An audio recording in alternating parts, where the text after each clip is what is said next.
Hello friend, welcome back to my YouTube channel. आज के इस वीडियो में बात करने वाले हैं, अगर आप अपने मोबाइल पर ड्रीम इलेवन ऐप यूज करते हैं और आपके ऐप स्लो चल रहा है तो आप अपने ड्रीम इलेवन ऐप की स्लो प्रॉब्लम को कैसे सॉल्व करेंगे, कैसे फिक्स करेंगे।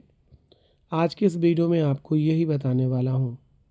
बस आपसे रिक्वेस्ट है, इस वीडियो को पूरा देखें, तभी आप अपने ड्रीम इलेवन ऐप की स्लो प्रॉब्लम को सॉल्व कर पाएंगे, फिक्स कर पाएंगे।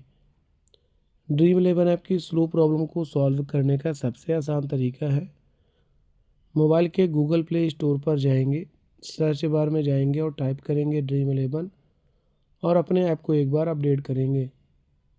अपडेट करने से बहुत सारे लेटेस्ट फीचर और बहुत सारे एरर सॉल्व हो जाते हैं।